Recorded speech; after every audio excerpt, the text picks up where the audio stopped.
Fala galera, meu nome é Lion Lopes, esse é o Startup Life, seu podcast sobre negócios, tecnologia e inovação. Iniciando aqui a nossa jornada, né, Cris, de podcasts. Iniciando não, a gente já fez podcasts itinerantes, mas mais uma vez nós estamos aqui em São Paulo para gravar um episódio com um colega, né? São poucas as oportunidades que eu tenho para falar com um colega aqui dentro do Startup Life, mas essa é uma baita oportunidade.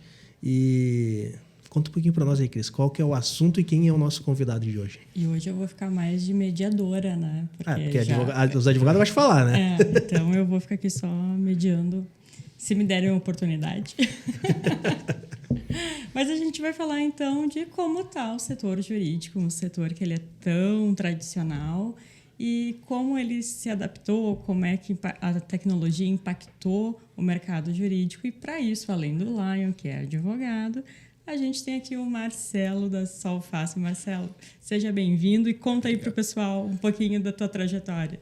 Bom, obrigado aí pelo convite. É realmente uma honra estar aqui. Vamos tentar aqui desconstruir um pouco o que era e o que é os rumos do jurídico. Bom, eu já trabalho aí há uns 10 anos, acho que foi a minha principal experiência em tecnologia. E aí fiz muitos desafios, inclusive em conjunto com a minha equipe, para acho que justamente afastar um pouco essa ideia do jurídico tradicional. Recentemente eu fiz essa transição para um ecossistema de solar com uma pegada de fintech e outras coisas. E cá estou. Acho que vamos aí bater um papo sobre esse tema que é tão relevante aí para os advogados. Legal. Puxando aqui um pouco a pauta já, né, Marcelo? Eu e o Marcelo, a gente teve a oportunidade de trabalhar junto antes de nos conhecermos pessoalmente. Sim. Marcelo aí veio de um grande case, talvez um dos maiores cases aí de tecnologia brasileiro, né? Empresa listada na Bolsa e tudo mais. E tu comentaste, né? Eu tive bastante, já vim nessa experiência de tecnologia, mas conta um pouco aí do início da carreira do jovem advogado Marcelo ali. Como que foi entrar para o mercado de tecnologia? Qual foi a tua primeira impressão que, para mim, pelo menos, Lion, quando comecei a trabalhar com o mercado de tecnologia 10 anos atrás, foi algo muito deslumbrante, assim, para os olhos do advogado. Caralho, tem um mundo novo aqui, tem formas diversas de fazer o que a gente imagina que é advocacia. Queria entender um pouco aí da tua experiência também. Como começou, de onde surgiu, né? Se tu quiser se sentir à vontade, as empresas por onde tu passou também. Claro. Comenta aí um pouquinho para nós. Na verdade, essa jornada é interessante. Assim, eu acho que sempre fui uma pessoa que não se encaixava dentro desses padrões super tradicionais do que o direito já era, o que as pessoas pregavam, que era um negócio que, tipo, putz, você tem que ir todo de formal, com terno, gravata, engomado e falar em palavras e teses que ninguém vai entender, só advogado, então conversa Sim. só, teoricamente, advogado só conversaria com advogado. Quando eu entrei no primeiro, era no setor de construção civil e afins, fiquei um tempo lá, de fato, assim, não é uma crítica, porque eu acho que cada um sabe o meio que atua e tal, mas eu não me encaixava naquele mundo do tradicional. Então, meu gerente tinha uma sala específica, as pessoas ficavam setorizadas, o departamento jurídico não era inserido num conceito de open space ou algo do tipo. Então, eu não me sentia parte daquilo, porque eu sempre tive uma visão que o jurídico ele teria que participar do negócio como um todo. Perfeito. E aí, depois de muito, fiquei longos anos lá, de fato, não entendia que ali era o meu papel para exercer o que eu acho que eu gostaria de mundo ideal, de profissão, etc. E, cara, aí conheci tecnologia, né? Na tecnologia eu vi que o mundo de tech mais jurídico, eles podiam chegar num consenso que é o que eu gostaria como profissional e pessoa. Legal. E é isso, cara. Comecei a ver ali as teses que a gente podia construir, porque na época, igual você, acho que uns 10 anos atrás, mais ou menos, quando eu falo isso, ninguém sabia, por exemplo, o contrato de prestação de serviços de tecnologia. Ainda tinha muitos bons advogados que queriam encaixar isso num contrato de locação residencial, na mesma tese. Então, assim, tinha muita coisa ali que dava para a gente conversar, construir, etc. Muitas oportunidades. Até uma coisa simples, assim, assinatura de documentos. Poxa, vamos digitalizar isso. Mas naquele momento ninguém ainda falava disso. Então, eu acho que, assim, respondendo a sua pergunta, eu tive um momento do impacto quando a gente sai da faculdade, tem a primeira versão do tipo, é isso que você vai fazer trabalhando e é esse o seu papel. E aí que se contesta do tipo assim, poxa, mas é isso que você quer para você? E aí eu achei a tecnologia e cá estou já trabalhando já há algum tempo nessa área. Legal. Isso é um ponto interessante, né, Marcelo? A gente que trabalha com direito empresarial, assim, né, advocacia corporativa, a gente trabalha na mesma área em posições diferentes, né? Sim. Você como gestor, eu como advogado, que trabalho com empresa de tecnologia, mas é tudo em volta do direito empresarial. Quando a gente se forma na faculdade, né, a gente percebe que, pelo menos a minha experiência, né, me formei em uma faculdade muito renomada e tudo mais, fiz meu mestrado, minhas pós-graduações, mas ainda assim a academia não forma um pouco como que deve ser o perfil do advogado empresarial pró-negócio, né? Sim. Ainda enxerga muito o advogado como, eu brinco, né? Como um bombeiro e não como um engenheiro de prevenção contra incêndio, né? Sim. E quando a gente vai para o mercado e a gente começa a trabalhar dentro de departamentos jurídicos, e meu início de carreira também foi muito tradicional, foi trabalhando com indústria de armas, sabe? Super regulado, muito tradicional, assim. Depois passei para petróleo e gás, passei para a parte de alimentos, mas sempre indústria, assim, né? Só que tu já começa a perceber que, aquilo tudo que eu passei no início, né, na faculdade, é bem diferente do que eu imaginava do que era ser advocacia, né? Do que era exercer a advocacia. Então, isso já, para mim, no início, já foi algo bem diferente, assim, uma surpresa. E quando a gente começa a trabalhar com o mercado de tecnologia, a gente percebe que o advogado ele pode ter um potencial de gerar valor em modelos de negócios novos, que tem uma alta modificação. Ele tem um potencial de ser muito importante na geração de valor para um negócio, né? Muito. Muito, total. Eu acho que chancela absolutamente tudo que você falou aí. Eu acho que quando a gente sai da faculdade, principalmente durante a faculdade, a nossa formação, eu acho que o principal, a semente que as pessoas plantam na nossa cabeça é do tipo, você tem que dar o seu parecer e não tem que ter uma visão de negócio, porque você tem que ser imparcial de certa forma para conseguir conduzir a sua orientação como jurídico independente. Você é o cara que vai definir qual é a regra, você vai definir qual é o risco. Então, eles tentam dar para você um poder que, na verdade, desalinhado com o negócio, ele é praticamente um tiro no pé do que basicamente algo que vai te ajudar com uma estrutura. Então, sim, enxergo muitas... Isso é difícil, né? A gente fala como advogado e, a gente tem algo muito complexo no mercado jurídico, é a gestão de egos do profissional advogado, né? E parte do que para mim foi natural, porque eu, né, nunca tive esse problema, mas enxergar que o advogado não é fim, mas ele é instrumento, ele é meio, né? Então, isso é bem interessante que tu falou assim, né? O jurídico é independente. Tem muito essa visão do advogado jurídico que vai falar assim, não, essa é a minha posição, eu não vou mudar. Mas, beleza, essa tua posição, tu vai matar o teu negócio, entendeu? Então, e se tu começar a não gerar valor pro teu negócio, tu vai ser rapado fora. Isso. Então, tem muito essa visão do advogado ser impeditivo, essa visão mais negativa. Mas que eu vejo que profissionais como você vêm modificando isso ao longo do tempo e vem tornando um pouco essa nova advocacia de uma forma mais propositiva e pró-negócio, né? Tu aprendeu isso na prática, Marcelo? Como que foi? Sim, eu acho que ao longo dessas experiências, acho que é um compilado de estudo. Acho que na primeira experiência que eu tive profissional, era muito isso. O advogado dizia, meu parecer é XYZ, se você quiser, o risco é seu, eu não tenho muito ali uma ingerência ou como te ajudar com aquele risco que você assumiu. Só que não tem você e eu. Quando a gente fala de um conceito de uma empresa, a empresa é uma única coisa.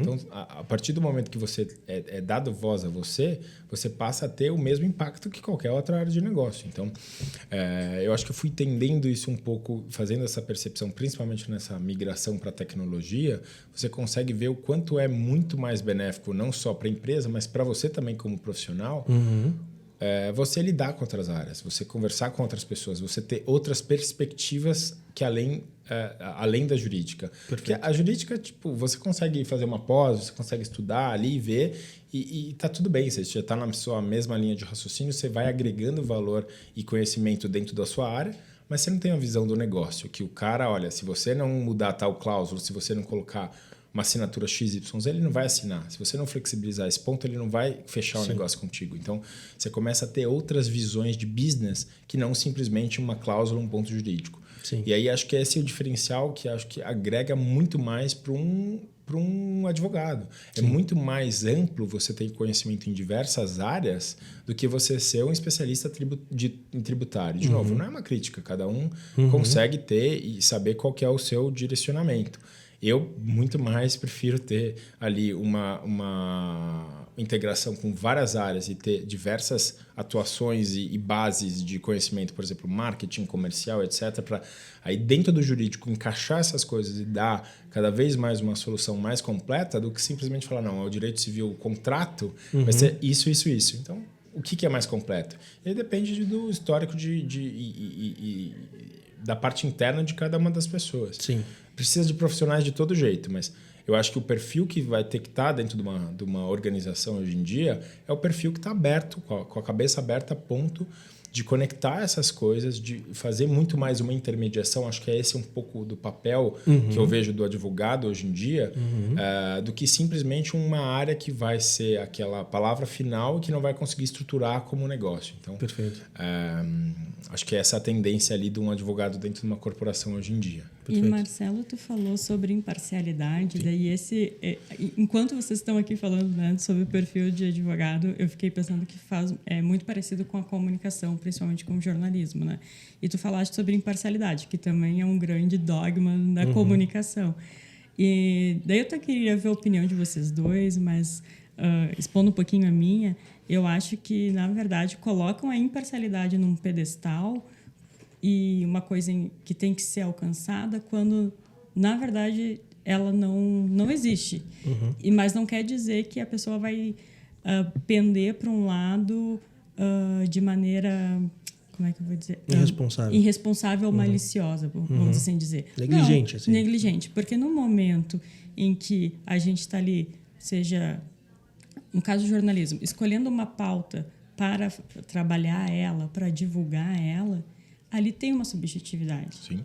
Assim como no momento em que um advogado está debruçado sobre determinado tema, ele vai usar a experiência dele, ele vai usar o conhecimento dele para indicar qual é o melhor caminho. Aí também há uma subjetividade, porque é a carga que ele trouxe.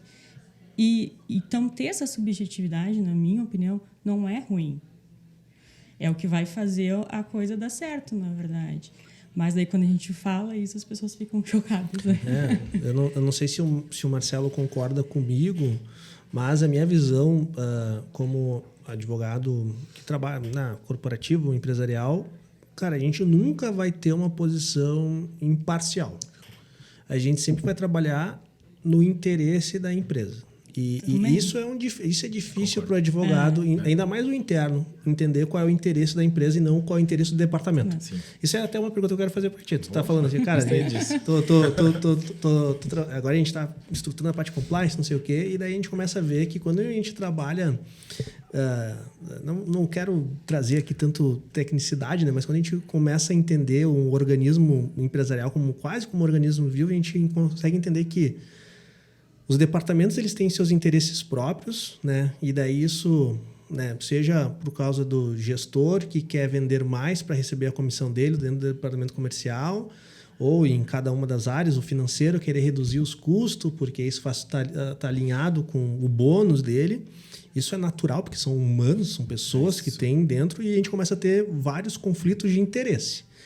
E daí, muitas vezes, esse é o desafio, né? Para o gestor jurídico, ele fala assim, qual que é o interesse da companhia e não necessariamente o meu interesse como departamento. Sim. Porque o interesse por departamento jurídico, e isso é muito latente, o interesse do departamento jurídico é muitas vezes ele fala assim, cara, eu passar uma posição que me exponha a pouco risco. Porque ele fala assim, se eu autorizei fazer isso, ou se eu falei para ser feito disso, se isso der um problema, acaba respingando em mim, né? Porque o jurídico aprovou e deu errado. Daí vai nas costas do jurídico. Mas muitas vezes o interesse da empresa é assumir aquele determinado risco e o papel do jurídico muitas vezes é expor o risco para o cara. O risco é esse, né? O interesse da companhia é assumir esse risco e seguir em frente dentro desse negócio? Então, cara, vamos estruturar para isso acontecer. Como que funciona isso na prática, Marcelo, dentro da tua experiência, assim, e essa questão do gestor jurídico ter que identificar qual que é o interesse da companhia e o que é o interesse dos departamentos, dos clientes internos que acessam o departamento jurídico? Muito bom. Foram vários pontos aqui, eu vou tentar, acho que, dar o meu pitaco em vários deles. Eu acho que eu concordo plenamente com o que você disse sobre a independência. Eu acho que não é esse o sentido no mundo jurídico, não é, por exemplo, quando você vai dar uma matéria, por exemplo. Se a gente estiver falando em jornalismo, você tem que dar simplesmente a matéria sem conduzir que a pessoa que está recebendo aquilo, ela direcione um entendimento com base na sua orientação pessoal. Sim. A gente, ao contrário, a gente acho que tem que entender, acho que já aproveitando para responder a pergunta, a gente tem que entender, acho que o jurídico, acho que o primeiro passo de um bom gestor dentro do departamento jurídico é entender, junto com a organização, quais são as metas que você precisa para determinados temas. Porque se você não souber as metas da organização para determinado tema, não tem como você direcionar as do departamento interno para seguir algo que a gente teoricamente não sabe, não tem como seguir algo que não está claro. Então, acho que feito esse alinhamento, aí começam, por exemplo, tem um contrato XYZ. Eu acho que o risco aqui, acho que o nosso papel como advogado, principalmente nos dias de hoje, é justamente isso, é direcionar para dizer, você quer assumir esse risco, não sou eu que vou avaliar. Se já tem uma bagagem por trás falando que aquilo é realmente legal e está de acordo com os critérios, o que a empresa pretende, o nosso papel é reduzir isso a zero ou o máximo possível para que aquele risco role e a empresa atinja os objetivos dela. Então, acho que esse que é o diferencial ao longo da carreira, que eu fui vendo que o jurídico dizia sim ou não. E a gente não tem esse poder, a gente não é área de negócio, a gente não está numa visão macro, a gente tem uma visão totalmente restrita às informações que nós recebemos. Então, seja do comercial, seja, enfim, de qualquer área que está solicitando aquilo, o que a gente vai ter é uma visão super limitada. Então, os outros diretores que estão à frente vão ter a visão macro. Então, estratégia de negócio, de mercado, de aderência, onde que eles vão direcionar a marca e, enfim, outras coisas, eles que têm a chancela para dizer sim ou não. Acho que dentro para gerenciar, acho que conflito de interesse, coisas assim, eu acho que o jurídico, o gestor, ele tem que ter com essa visão muito bem clara para dizer assim, quais são as metas do departamento, como eu atinjo elas e também da empresa como um todo. Eu acho que sim, aí entra um pouco um conceito de imparcialidade, você não pode pegar suas metas individuais por conta de bônus ou qualquer interesse que seja, extrapolar das empresas e direcionar. Eu acho que aí, se você tiver uma cultura de valor forte, de um senso de time, um senso de pertencer, um senso da empresa como um todo prosperar, acho que você já tem um primeiro passo muito importante. O segundo, dependendo da organização, é ter um time de compliance atuante a ponto de medir se a conformidade, por exemplo, das metas que foram estabelecidas, elas estão ok para você dizer, não, realmente aqui não houve um conflito, não foi extrapolado um limite para que os seus interesses individuais superem o que a empresa gostaria ou não gostaria. Então, eu acho que são algumas frentes ali, algumas travas misturadas entre RH, o gestor mesmo com os valores, né? E compliance para medir essa aderência. Sim, vai uma sinergia muito grande entre compliance jurídico para delimitar questões de governança corporativa, exato, né? Exato. De alinhamento sobre os interesses. Eu tenho um ponto aqui que eu acho bacana que tu comentou, né? A gente percebe que o jurídico, quando a gente trabalha como advogado dentro de uma empresa de tecnologia, a gente tem duas formas, né? A empresa de tecnologia acaba indiretamente, por a gente interagir com outras áreas, modificando como a gente repensa a nossa área do departamento jurídico, né? E também a própria tecnologia, quando você fala assim, questão de assinatura eletrônica, alguns documentos, ela também, além de impactar como o jurídico, como que o jurídico tem que se portar, como é uma advocacia, como fazer essa gestão de advocacia, também impacta como é um entregável da advocacia, né? Sim. E daí, queria ouvir de ti, assim, que tem uma larga história aí com as empresas de tecnologia, quais foram os principais insights que tu teve de aprendizado, assim, cara, esse daqui eu acho legal, que eu vi dentro de uma empresa de tecnologia e eu acho que faz sentido aplicar dentro da minha área jurídica como gestor. Quando eu fiz essa transição, que foram os primeiros meses em uma empresa de tecnologia, eu ainda tinha aquela visão muito conservadora de como é ser um advogado e como é estar trabalhando num departamento jurídico. Só que eu acho que eu já via aquele ambiente super disruptivo em relação às áreas de tecnologia em si, mas, ao mesmo tempo, eu estava num ambiente ainda um pouco tradicional. Eu estava no jurídico ainda, querendo ou não, ainda estava inserido nesse meio. Então, tem a tecnologia como core a empresa, mas não significa que todas as pessoas estão abertas da mesma forma que as de tecnologia estão para essas inovações. Então, algumas tarefas não foram simples. Por exemplo, essa implantação de assinatura digital levou um tempo porque a gente conseguisse consolidar. Então, eu acho que quando a gente começa... Eu daria um passo atrás, se me permite. Eu acho que quando a gente começa a falar em inovação e tecnologia dentro de um departamento jurídico, a gente tem que entender que empresa a gente está inserida, independente do segmento. Se é tecnologia, porque às vezes você está falando com uma indústria, mas ele tem uma cabeça tão já disruptiva com gestores, etc., que às vezes está muito mais à frente do departamento jurídico, eu digo, ou as outras áreas de back-office, estão muito mais adiantadas do que uma empresa de TI. Claro, isso é interessante porque não necessariamente o teu negócio tem que ser disruptivo para tu ter melhores práticas de gestão mais modernas. E tu pode ter empresas super tradicionais, que o produto é tradicional, mas possuem uma inovação muito grande na parte de gestão interna. Né? Exato. E aí acho que você tem que começar a identificar quais são os gargalos que você tem ali que impedem o seu dia a dia de ser mais rápido e a empresa também de ter os objetivos delas alcançados. Então, acho que quando a gente começa a passar nesses processos, a gente começa a ver que as perguntas, na verdade, elas são mais internas do que internas. Eu acho que a inovação não é algo que você... Putz, olha, tem aqui um sistema de gestão de assinatura ou qualquer outra coisa que seja, RP, jurimetria, Visual Law, etc. Mas você está direcionando para o seu público corretamente? Você está fazendo as perguntas corretas dentro de casa para saber o que de fato você precisa? Porque de repente está todo mundo nadando para a direita e você está lá achando que você está trazendo coisas incríveis e você está nadando para o lado oposto. Entendeu? Então, eu acho que tem muitas métricas que a gente ainda precisa ter ao invés de simplesmente estruturar alguma coisa e achar que simplesmente você está sendo inovador. A inovação ela tem que ser, de novo, acertada de acordo com a diretriz do negócio, o alinhamento de metas da empresa, como organização, como marca, posicionamento interno. Então, acho que tem muita coisa envolvida para a gente antes, né? Para ser perguntado antes, do que simplesmente implementar algo da moda, sabe? Alguma coisa que está todo mundo falando sobre. Isso é um ponto interessante, né? Porque muitas vezes pensa assim, como que eu vou inovar dentro do direito, no mercado jurídico, assim, e daí a gente enxerga muito no mercado, assim, caras, não, isso daqui é o que é a inovação hoje, é falar sobre cryptocurrency, isso é inovação. Daí agora é o metaverso, é o Web 3.0. E daí a gente começa a perceber que a linha de pensamento de muitos colegas nossos é que a inovação ela vai ser consequência da implementação de um novo instrumento a ser utilizado na advocacia. Quando, para mim, eu quero ver se tu concorda comigo, Marcelo, para mim a grande inovação que a gente tem dentro do mercado jurídico é o modelo de como que o advogado tem que estar alinhado com o seu cliente e como ele tem que fazer essa interação e isso entregável para o cliente. Né? Seja o departamento jurídico fazendo isso para o cliente interno, seja o advogado fazendo para o cliente externo. Isso é muito mais uma concepção de um formato novo de fazer gestão de projetos do que necessariamente ter uma tecnologia nova. Vou dar um exemplo aqui para não ficar muito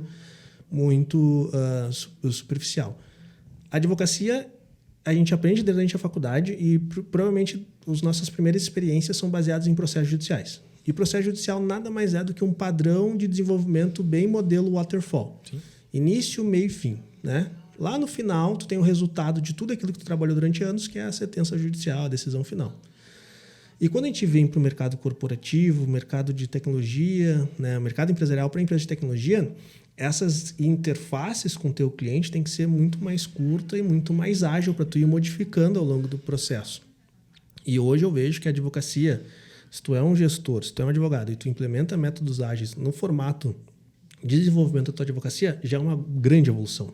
Total. Né?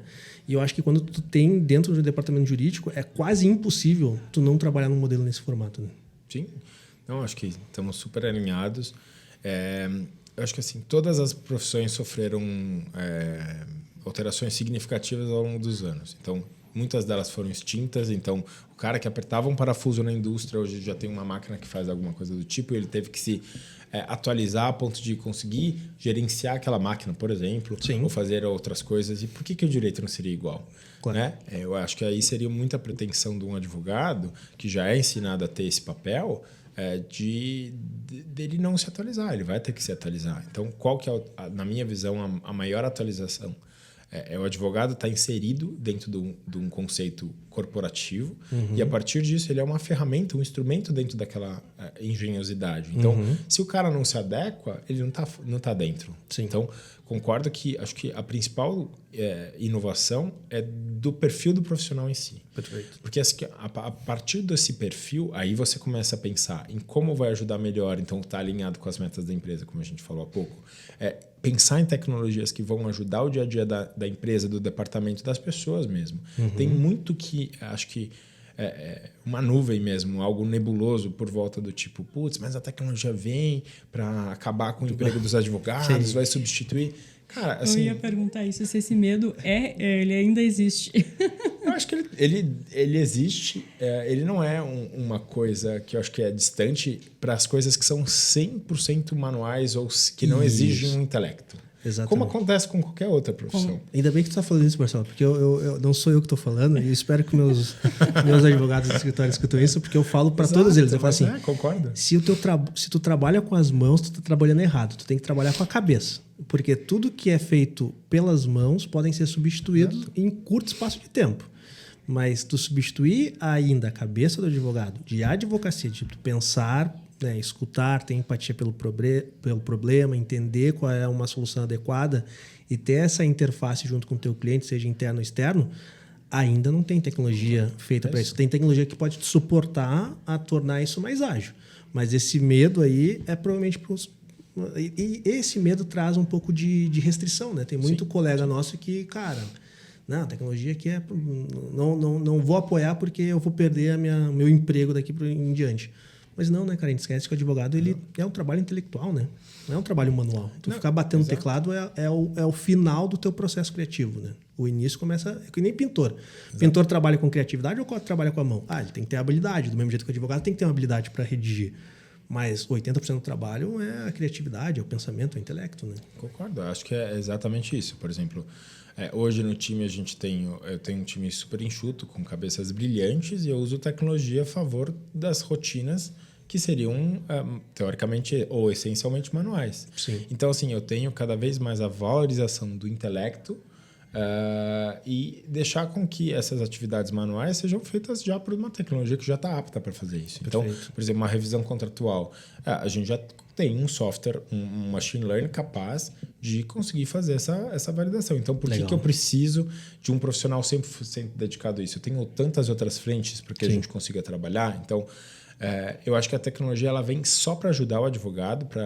O advogado, assim, qualquer um dentro de um departamento, de uma organização, acho que não faz distinção de quem, de qual. A tecnologia ela vem para ficar, é algo que a gente vai ter que lidar com ela. Eu acho que o ponto é isso. A gente chegou naquele momento que a gente tem que entender que o que a gente tem como ser humano de diferencial é o intelecto. Então, vamos apostar nele, né? Sim. E essas coisas, poxa, não é legal você ter atividades manuais, assim, sabe? No dia a dia. São coisas cansativas. É muito mais... Acho que agrega muito mais para você como pessoa, para a organização, se você põe 100% ou X% da sua capacidade intelectual no dia a dia. É muito mais interessante, na minha visão. Perfeito. A gente tem que dar uma pincelada aqui nesse episódio, mas vai ter um episódio específico sobre o assunto, que é sobre profissionais em T na advocacia. Mas não tem como a gente falar sobre inovação, futuro da advocacia sem a gente falar nisso, né? E eu vejo que uma função importantíssima para a advocacia do presente e cada vez mais vai se tornar essencial para o futuro é a gente começar a entender que o advogado ele tem que ter o perfil em T também, de ser ele ter um bom conhecimento sobre o negócio em si e um aprofundamento técnico em alguma área, né? Ele tem que o aprofundamento técnico dentro de uma área e quais são as áreas suportes daquela área que eu preciso ter conhecimento para eu ter maior agilidade. Como tu vê hoje, Marcelo, se vocês utilizam dentro do departamento jurídico de vocês, como que vocês treinam o time de vocês, Se você enxerga que é importante, não é importante, eu já vou antecipar, a minha visão é realmente muito importante por questão de alinhamento e agilidade, mas como que está hoje dentro das áreas jurídicas por onde tu passou? Tu vê que isso está começando a se falar no assunto? Não, já está mais desenvolvido? Conta um pouco mais da tua experiência. Eu acho que não tem como a gente falar em um sucesso do departamento jurídico sem que ele esteja alinhado com, no mínimo, as áreas de apoio. Porque se ela é uma área de apoio que vai apoiar em várias outras frentes, como que ela vai conseguir dar o parecer ou qualquer orientação, qualquer outra coisa que seja, se ela não estiver por dentro ou alinhada com as estratégias? Não tem como. Fica uma coisa totalmente falha. Sim. Não tem como... acho que seria até um pouco irresponsável da parte do departamento se isso fosse feito. Então, sim, acredito totalmente. Eu acho que passam a ter uns outros, inclusive, alguns mecanismos que, na minha época, por exemplo, nem se existia. Que era agora um profissional não essencialmente jurídico, mas que esteja apto a fazer, por exemplo, como se fosse uma gestão de produto, sabe? Criação de produto. Então, ele vira o legal ops dentro do departamento. Legal. Então, ele consegue eleger os pontos principais. Porque, veja, acho que esse é um ponto interessante. Qual que é o departamento que tem essencialmente mais, se não mais, mas um que tem mais dados dentro de uma organização? É o departamento jurídico, porque a gente tem fontes de processo, a gente tem fontes de contratos. É um hub, né? É um hub. Então, assim, e a pergunta principal que eu acho que, e aí é o foco da inovação, é o que os departamentos jurídicos estão fazendo com isso? Sim. Morreu a informação com você? Então, você já está com alguma coisa que você tem que se questionar. Sim. Então, assim, a partir do momento que você começa a tratar esses dados, a tratar essas informações dentro de casa, o profissional ele tem que estar alinhado com a estratégia de negócio. Porque senão ele vai ter 1 milhão de informações super ricas, mas ele não vai saber fazer o que fazer com elas. Perfeito. Então, recentemente eu ainda absorvi e consegui entender o conceito, e foi até engraçado quando eu criei o conceito de legal ops da minha cabeça, porque eu já vinha em busca disso, mas sem entender qual que era a nomenclatura do cargo, coisas do tipo. Então, eu acho que esse é um caminho muito legal que os departamentos... Acho que é uma tendência, se tudo indica que sim, e seria ótimo que veio para ficar. Porque, de novo, o jurídico é o detentor de todas as informações. Então, seja marketing, enfim, todas as áreas centralizam informações ou dados e etc. no jurídico, porque eles precisam de uma demanda específica. Sim.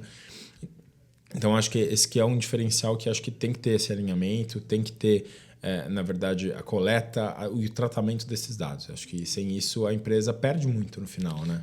Isso é um ponto importante, né? Porque os clientes internos dentro do departamento jurídico, né? Os outros departamentos, eles alimentam o departamento jurídico com informações, dados e problemas, no final das contas também, né? E, na minha visão, faz parte da função do departamento jurídico retroalimentar esses departamentos modelando esses pontos. Não me adianta... vamos lá, se tinha muito aquela visão do departamento jurídico de litígio, né? Onde, cara, o departamento jurídico ele não exercia advocacia, ele exercia gerenciamento de processo judicial. Só que o próprio departamento jurídico ele não trazia para a operação, para o marketing, para onde for, uma solução para aquele litígio parar de acontecer. E hoje é essencial, né? Isso, muitas vezes, Marcelo, o próprio departamento jurídico fazia isso com medo de, cara, se eu não tiver processo, não tem trabalho. Isso é uma visão muito deturpada, né, cara? Exato. Que tu tem que... A tua função é entregar valor. Então, o fato de tu reduzir litígio, reduzir a necessidade do departamento te acionar, isso é uma vantagem para ti. Porque tu está tornando o departamento mais ágil. Então, o departamento comercial. Se tu faz um contrato que o departamento comercial ele tem que sempre pedir de novo para tu modificar teu contrato, tu está fazendo alguma coisa errada, cara. Não está alinhado com a necessidade de agilidade no processo de fechamento de negócio. Então, é importante, né? A partir do momento que o cliente interno dentro do departamento jurídico aciona o departamento jurídico, ele tem que corrigir aquela situação e retroalimentar para que aquela situação não se repita, né? Eu acho que mesmo o perfil de profissional que tem, acho que esse mindset, acho que é o mesmo que pensa que a tecnologia vai substituí-lo. Sim. Então, acho que essas coisas estão alinhadas. Eu acho que o departamento jurídico ele vem para ajudar, ele tem que otimizar a sua rotina, ele tem que otimizar a empresa. Então, seria irresponsável se a gente não usasse essas informações a nosso favor. Então, essa estrutura processual, por exemplo, de que o advogado só fazia isso, enfim, não tratava o erro, só corrigia ali a ponta do problema. Hoje em dia isso é praticamente com o mercado, com a economia aquecida, aquecida não, dinâmica que a gente tem hoje em dia, esse cara vai ter um problema na empresa em muito pouco tempo, porque acho que esse que é o segredo de um departamento jurídico hoje em dia antenado com as tendências de tecnologia. Acho que pegar, minerar esses dados, por exemplo, o exemplo que você deu processual, é pegar assim, qual que é a raiz do problema processual dentro da minha empresa? É emissão dupla de boleto, ou não é emissão de boleto, é negativação indevida, é problema do produto em si, enfim, X.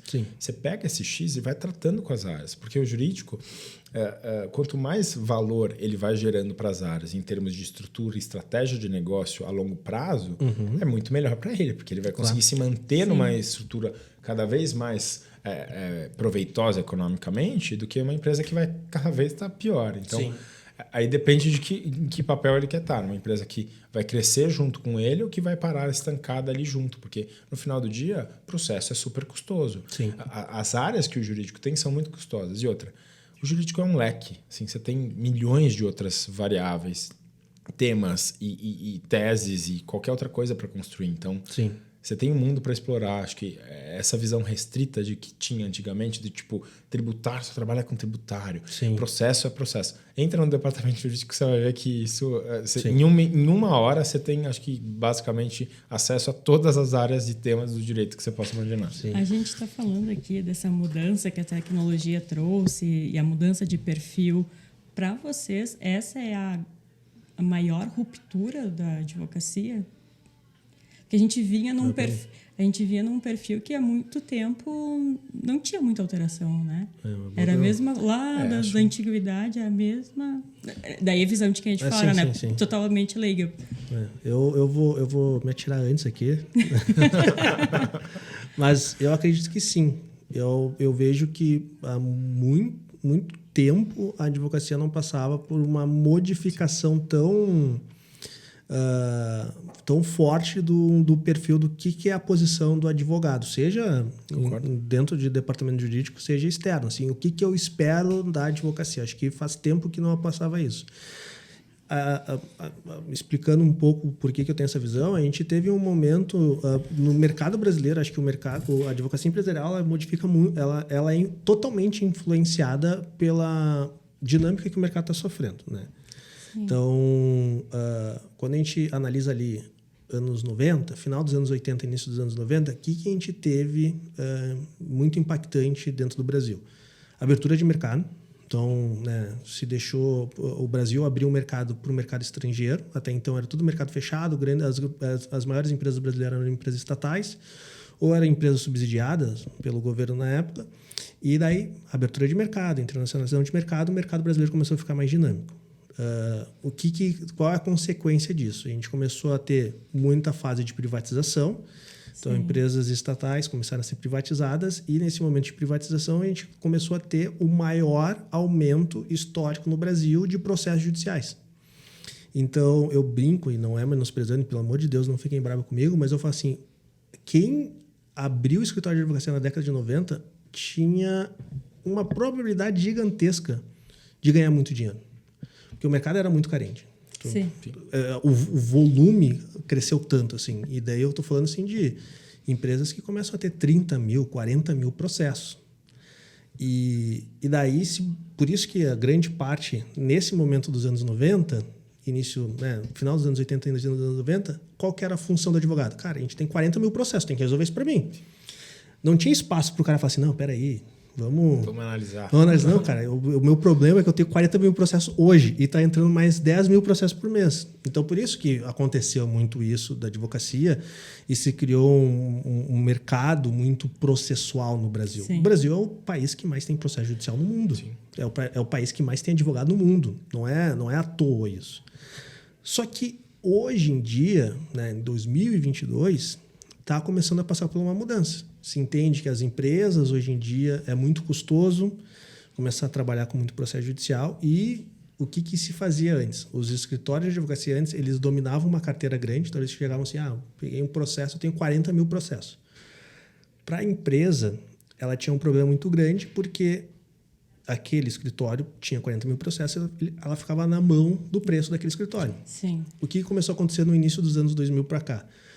O departamento inteligentemente começou a pensar assim, opa, eu tenho um budget limitado, eu vou pegar 40 mil processos, vou fatiar em pacotes de 4 mil processos e vou fazer um bid aí para o pessoal começar a me orçar, né?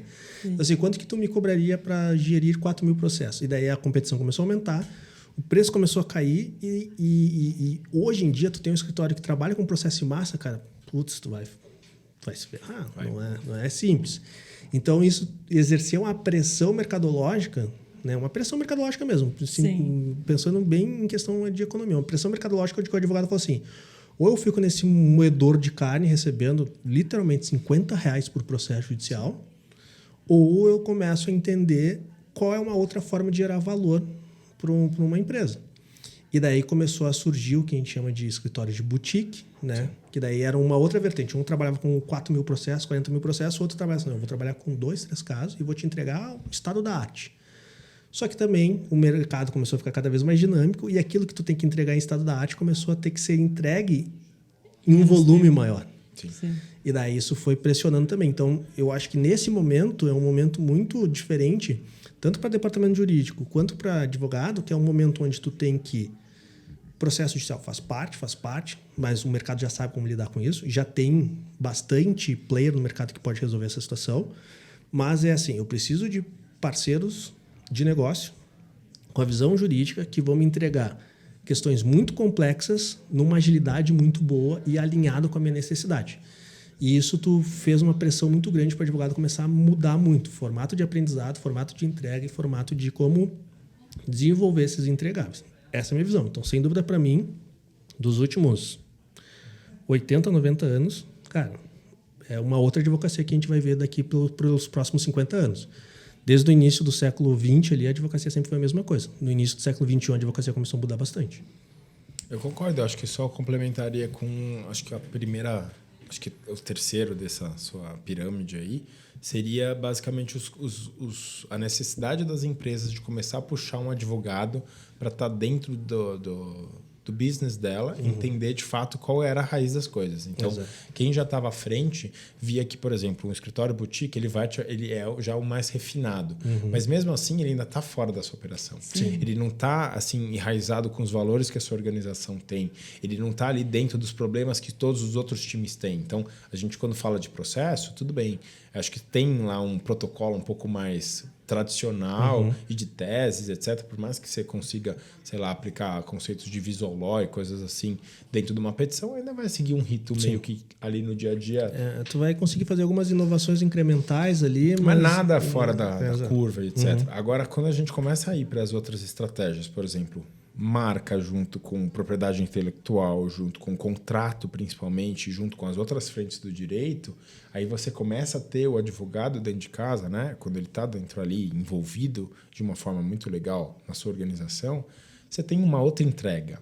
Então, que aí, inclusive, consegue unificar esses dois mundos que você citou. Então, por exemplo, eu sei que para essas demandas, por exemplo, cobrança ou coisas que não exigem nada que já é uma máquina hoje em dia no Brasil, você já consegue inserir, de repente, um escritório de massa, que já está ali no core do cara. Agora, paralelo também, eu tenho já uma ação aqui muito mais especializada, já consigo contratar. Então, você já começa a otimizar a inteligência de ter duas entregas boas, mas com alguém já conseguindo administrar isso. Então, eu acho que ali é uma união perfeita entre esses três tipos de perfil, e que todos tá tudo bem, a gente consegue conviver na mesma e tem emprego, tem oportunidade para todo mundo. Cada um tem a sua função. Exato, tem a sua função. Isso é um ponto que o pessoal fala assim, eu não concordo, tá? A pessoa, advogado que trabalha só com processo vai morrer de fome. Não concordo com isso, porque sempre vai existir processo. O Brasil, se tu parar para pensar, ainda é o país que tem mais processo judicial. Se tu parar para pensar em volume de trabalho, se tu trabalhar com processo, cara, tu vai ter trabalho sempre. Mas a concorrência é muito maior. A pressão mercadológica é muito maior. Aí, se tu quiser assumir essa área, vai lá, assume e vai embora. Sempre vai ter demanda para isso. Mas, cada vez mais, como o Marcelo vem trazendo, as empresas elas começam a exigir que o perfil do advogado esteja mais alinhado com o propósito da empresa, né, com o desenvolvimento do produto da empresa e começa a fazer parte integrante do planejamento estratégico da empresa. E daí o cara que é processalista, ele não tem essa skill para fazer isso, porque cada um tem a sua área. Exato. Então, hoje o mercado está buscando isso. Ainda mais na nossa área de advocacia empresarial, isso é algo que se busca muito. Cara, eu preciso ter um parceiro de negócio que vai sentar do meu lado e vai discutir. Ó, a gente quer sair do ponto A do ponto B. Qual que é a melhor estratégia em nível de marketing, operação, jurídico, compliance, financeiro? Tu vai estar ali discutindo junto. Sem dúvida nenhuma, a gente conhece qual é o perfil do advogado que trabalha nesse formato relacionado a processo. Mas, na tua visão, Marcelo, e daí eu não vou nem falar de futuro, mas para o advogado atual que trabalha com direito empresarial, principalmente para empresas de tecnologia, qual que é o perfil que vocês buscam e qual que é o perfil que tu acha que realmente tu indicaria para a galera que está começando a trabalhar na área? É um bom ponto. Acho que assim, o principal é estar aberto a tudo isso. Eu acho que hard skill a gente treina, né? Acho que a primeira dica seria não esteja tão preocupado a saber tudo de todos os temas, de etc. Porque, veja, a aplicação de cada um desses temas ela vai ser diferente. Você vai construir teses diferentes a todo momento na empresa que você tiver. Então, se você tiver uma empresa a estratégia de comunicação e de exploração dessa tese pode ser de um jeito, a outra do outro. Então, eu apostaria do tipo, entenda que empresa que você quer, qual é o segmento, entenda os valores, os princípios, a base, a estratégia de negócio da empresa, porque no final do dia você vai fazer parte daquilo. Perfeito. Aquilo, eu brinco assim, poxa, são no mínimo 8 horas por dia que a gente vai estar ali. Se você não estiver feliz e engajado com os propósitos da mesma forma que a empresa estaria, acho que você já começa a ter um problema ali, porque são 8 horas da sua vida. Então, a maior parte você vai passar trabalhando. Então, que seja algo prazeroso. Tu passa um terço da vida dormindo, um terço da vida trabalhando. Exato, entendeu? O outro terço é o que tu divide aí no restante, né, cara? Se locomovendo. Né? Principalmente aqui em São Paulo. Mas eu acho que eu investiria nessas questões de trazer para você habilidades de conduzir projetos, acho que de entender o negócio em si.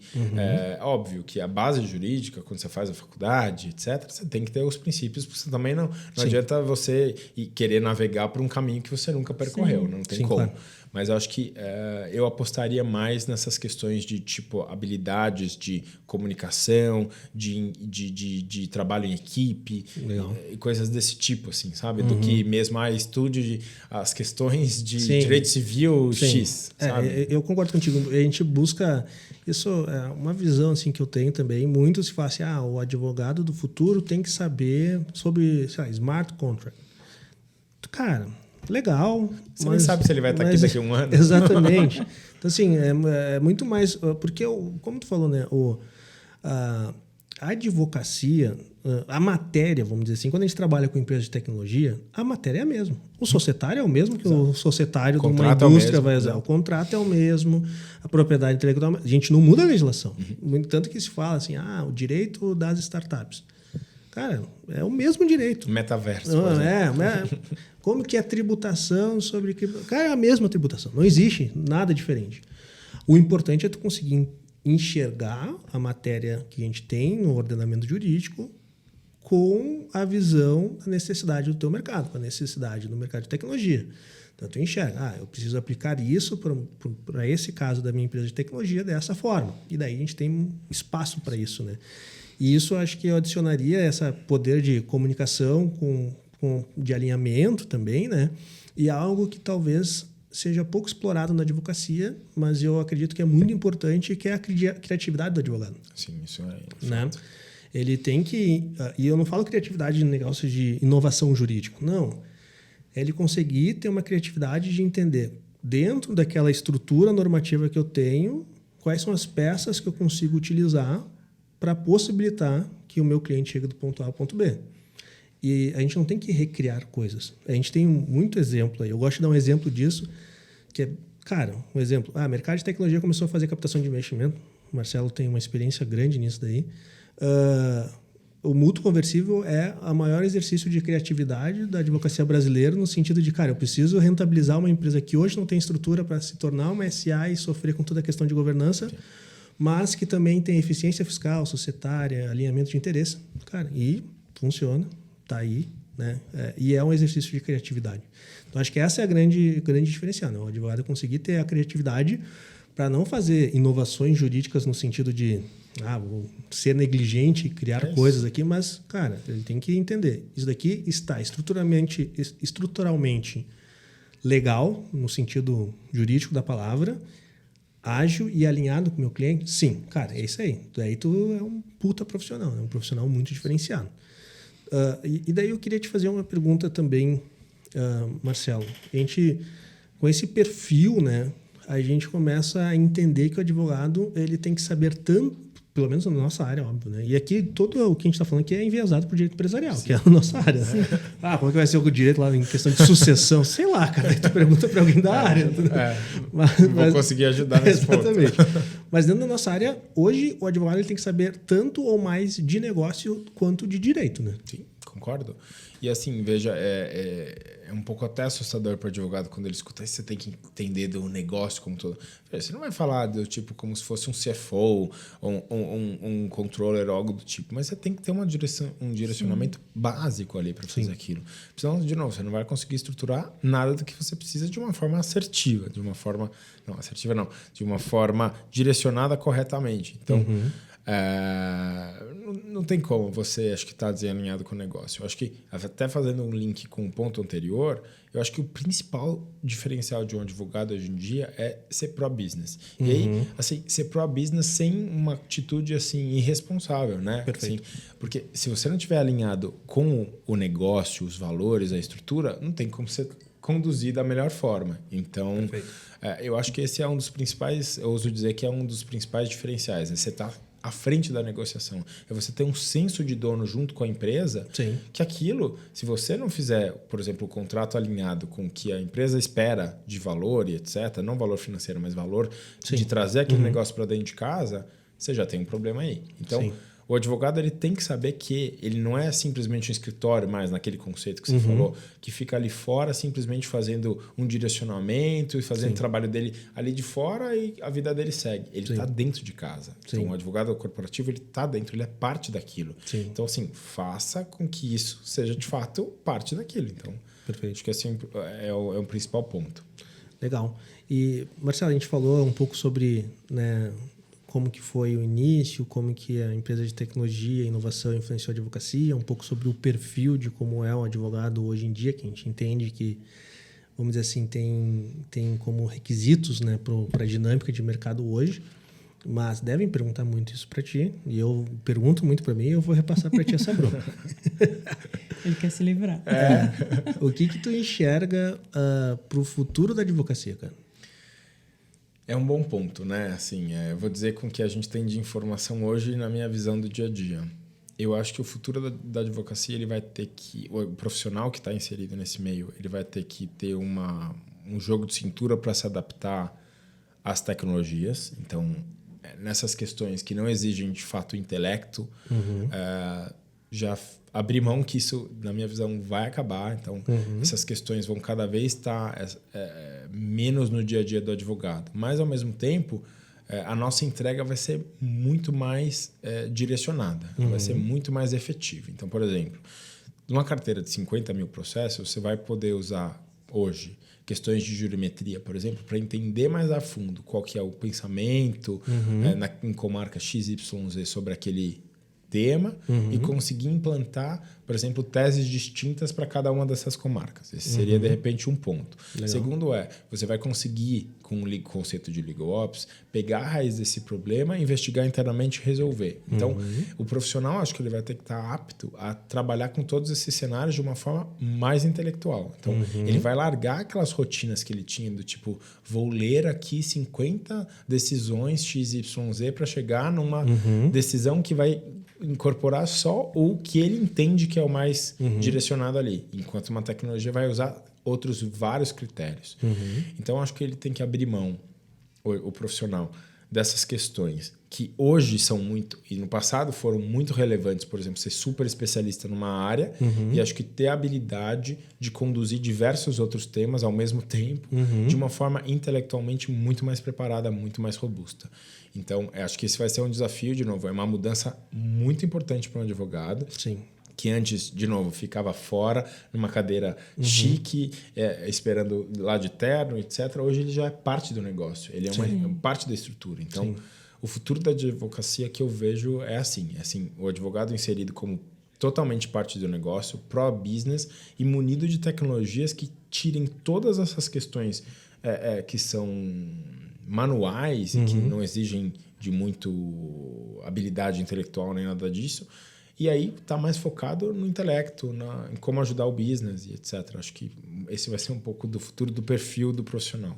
Eu concordo totalmente. Eu vejo que a gente... mas aí a gente tem que ser um pouco duro também, né?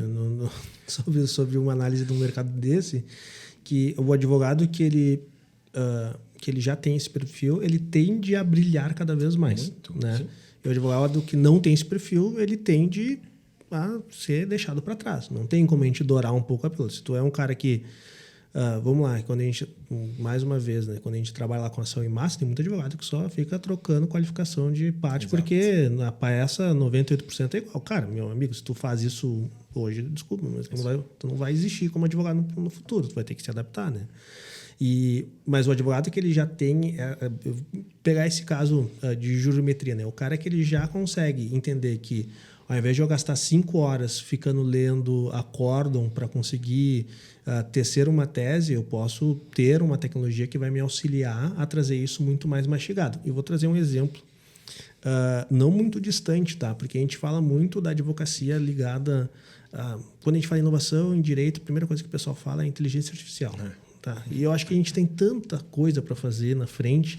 E uma inteligência artificial, para ela estar num nível que a gente consiga utilizar na advocacia no dia a dia, vai demorar muito tempo ainda, porque é caro desenvolver inteligência artificial. Então, isso vai entrar em muitas outras áreas antes de chegar no direito. Uma hora vai chegar.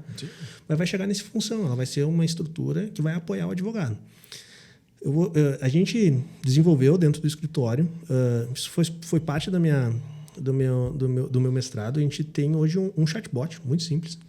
O nome dele é Todd. Fica aberto para todo mundo, quem quiser acessar. A gente vai deixar o link aqui embaixo. Mas ele trabalha com uma matéria muito complexa, que é parte de regulatório de Banco Central.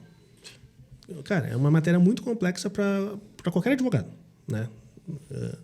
Só o Banco Central tem mais de 45 mil normativas.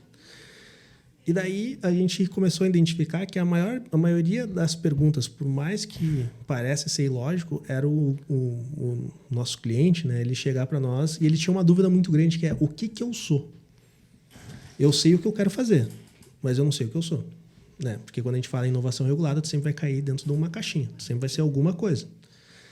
E daí a gente falou, pô, vamos, como que a gente responde essa pergunta? Então, cara, a gente era contratado, a gente ainda é muito contratado para fazer pesquisa de viabilidade de negócio em matéria regulada, para responder 2 perguntas: o que eu sou e quais são as legislações que eu tenho que cumprir para, né, exercer o que eu sou.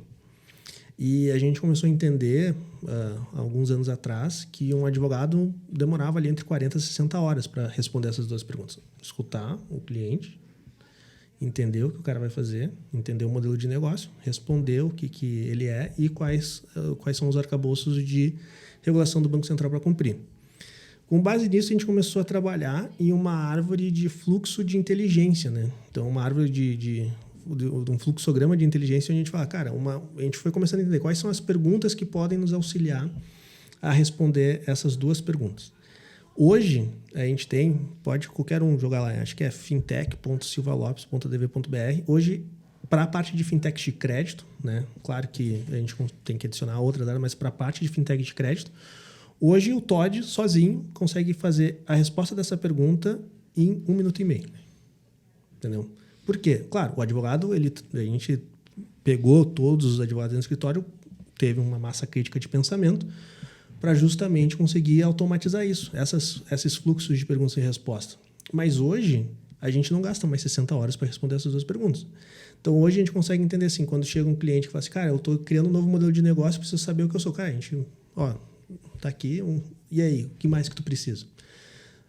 E daí tu começa a trabalhar em questões mais complexas, mais difíceis e pensar mais, né? Isso já era difícil, mas mesmo sendo difícil, tu consegue automatizar. E isso, dentro da área jurídica, tem diversas situações como essa, que tu pode usar uma tecnologia muito simples, sim, que não é nada de inovador isso. Tu tem que desenvolver, mas não é nada... é simples tu fazer isso. Mas que o retorno para a agilidade no mercado de advocacia é muito grande, né? Então, eu vejo que ainda parte do que a gente tem que entender, que nossos colegas e a advocacia tem que entender, é como usar a tecnologia em prol da atividade dele, né? E isso a gente vai evoluindo, vai desenvolvendo, mas estamos chegando lá. Mas eu vejo ainda que talvez uma das grandes questões para o futuro da advocacia é o advogado entender que a tecnologia está ali para apoiar ele. Exato. Né? E ele começar a utilizar a tecnologia em prol do serviço dele. Né? A gente vai parar para pensar, e isso também tem... Agora, botando um pouco aqui em risco, né? Mas a nossa entidade de classe tem muita restrição sobre isso. Né? Até 1 ano, 2 anos atrás, era... não, a advocacia tem que ser totalmente presencial. Né? E fazer a advocacia de forma telepresencial, cara, a OAB fala, não, tem que ser presencial. E daí veio o mundo, deu uma chacoalhada e falou assim, bom, e aí, vou acabar com a advocacia, então? Até a própria O que vai fazer esses 2 anos? Até a própria questão da justiça, os processos. Exato. Né? Às vezes tinha que viajar um monte para entregar, protocolar, e hoje, pelo amor de Deus, exatamente. Então, se não fosse a pandemia... Isso é um bom exemplo. Tu pega para o cara do processo.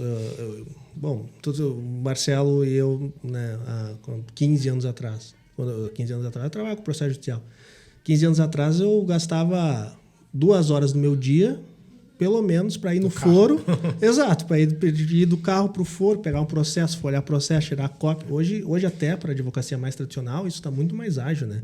Eu já muito levei coisa para protocolar para o meu pai, que mora em outra cidade e tinha que protocolar em Porto Alegre, eu morava em Porto Alegre. Isso. Levava para ele não ter que viajar. Hoje em dia, a gente já está começando a ver estruturas de departamento e escritórios com muito menos estagiários e muito mais advogados. Né? Porque o estagiário fazia essa função. Exato. E acho que o medo é o inverso, né? Poxa, sei lá, desse exemplo que você deu. 2 horas você perdia do seu dia para fazer o percurso ou qualquer outra coisa que seja. Hoje, em 2 horas, você pode fazer uma outra audiência. Então, você consegue ali aumentar o seu leque. Então, qual que é o medo disso? Então, assim, você está otimizando o seu tempo. O tempo hoje em dia é curto, é chato você chegar, ficar parado no trânsito para fazer uma coisa que você podia estar ganhando uma grana. Então, até que ponto a tecnologia te atrapalhou nesse sentido? Se ela te deu mais... É a mesma coisa nesse exemplo que você deu do chatbot que vocês criaram. Ao invés de X horas, agora você tem menos horas, mas você pode atender 10 clientes ao invés de 1. Exato. Então, assim, as coisas começam... Acho que tem uma perspectiva ali, né? Sim. Tem um imediatismo da pessoa falar assim, não, mas eu tenho palpável essa informação, esse cliente X na minha mão. Tá bom, mas...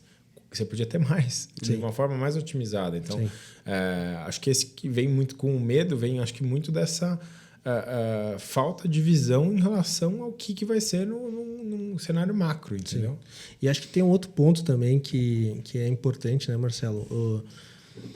Daí tu provavelmente se depara muito com isso, e eu vejo que algo que vai influenciar muito no futuro da advocacia é como o advogado cobra também. Sim. Porque a forma mais clássica de um advogado cobrar é por timesheet. Sim. Então, quando eu falo isso, e eu falava isso no mestrado, depois dava aula no mestrado, falava assim, não, porque hoje esse daqui a gente gastava 60 horas e a gente cobrava por 60 horas. Só que agora a gente gosta 1h30. E os caras, tá aí, o que tu faz então? Cara, hoje os caras me pagam mais alto em eu responder ele em 1h30. Exato.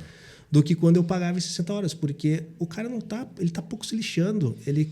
Quanto mais ágil a resposta mais valor tem para o negócio. Então, isso é algo muito impactante para os advogados também, entender como tem que quantificar o seu serviço que não seja baseado em horas. As horas, elas são, sim, um insumo para a tua atividade, porque ninguém tem mais que 24 horas no dia, mas tu não pode cobrar baseado em horas. E isso a gente percebe nos departamentos jurídicos, e daí eu quero ver se tu concorda comigo, os escritórios que cobram nesse formato para departamentos jurídicos, para mim, eles não estão alinhados com o interesse do departamento jurídico, porque isso onera muito o departamento jurídico em 2 situações. Primeiro, onera financeiramente. Sim. Segundo, onera em tempo, porque o departamento jurídico ele vai falar assim, escritório X, eu preciso de uma demanda XYZ, daí o cara vai fazer o quê? Eu vou orçar para ti. Daí ele pega o orçamento, manda para o departamento jurídico, daí o departamento jurídico tem que ver se está dentro do orçamento dele, se não estiver dentro do orçamento dele, ele tem que pedir aprovação. E isso tudo vai... Complexo. Vai lá. Vamos botar que vai 2 semanas, que seja muito rápido. 2 semanas. Em 2 semanas, o departamento jurídico ele vai pensar. Em 2 semanas, eu consigo fazer isso internamente e resolvo. Isso. Só que, como as horas é insumo para todo mundo, é insumo do departamento jurídico também. Então, acaba acontecendo que o departamento, muitas vezes, ele fica sobrecarregado com um monte de tranqueirinha que ele fala, cara, vou fazer isso interno, porque se eu terceirizar, ou vai ser muito caro, ou vai demorar muito tempo e eu consigo resolver em um tempo menor. E daí a gente começa a perceber, isso é um ponto de vista meu também, que os próprios escritórios de direito empresarial, na interação com o departamento jurídico, eles têm que começar a renovar como tem que ser a interação dele com o departamento jurídico. Porque senão o departamento jurídico deixa de ter aquela função importante de estar alinhado com a estratégia da empresa e ele começa... Daí inverte, né? Tu vê muito departamento jurídico que é assim, as coisas mais importantes da empresa ficam com o escritório terceirizado e as tranqueiras ficam com o departamento jurídico. Não faz sentido nenhum, cara. Não faz sentido nenhum. Aí realmente é um problema de gestão ali, porque eu acho que é absolutamente o inverso disso que você está dizendo. O departamento jurídico ele tem que ser especializado cada vez mais nos temas core da empresa, não tem como você fugir disso, porque aí volta todo o papo que a gente já teve aqui, o quanto você está alinhado com o negócio. Então, se o core do negócio não é uma das suas especialidades, ou de qualquer um da equipe, porque hoje em dia as empresas exploram várias áreas, então é difícil você ter um especialista para todas elas. Então, o que você faz? Você tem um departamento com pessoas plurais, aptas a fazer as entregas especializadas de todas aquelas áreas que são as principais. E aí, paralelo a isso, o que não é, você contrata o escritório para gestão de dia a dia. Então, processos, essas coisas você não vai fazer dentro de casa, a não ser que você tenha uma carteira de 30, X mil processos que justifique. E é uma outra história. E aí, eu acho que esse é um ponto. E o outro, assim, é que a gente vai começando a contratar e a procurar escritórios cada vez mais especializados em temas pontuais, porque as outras rotinas a tendência é fazer em casa, porque você começa a construir um time especializado apto a fazer isso. Então não tem necessidade de você consultar o advogado ali para isso. Então acho que a tendência, na minha visão, e acho que é o que a gente pratica no dia a dia, é ter escritórios para fazer essa massificação de rotinas, como por exemplo processo, ou ter escritórios cada vez mais especializados em certos temas. Então, temas complexos, por exemplo, quero falar de tecnologia, tenho uma dúvida aqui de algo que ainda não tenho julgado, ainda não tenho uma unificação do pensamento ou do direcionamento que vai dar sobre esse tema. Aí a gente discute com um advogado para ter uma outra visão. Então, a gente junta especialidades, não tipo pega um que é o seu calcanhar de Aquiles e vai e conversa com... Então, acho que é um pouco essa diferenciação.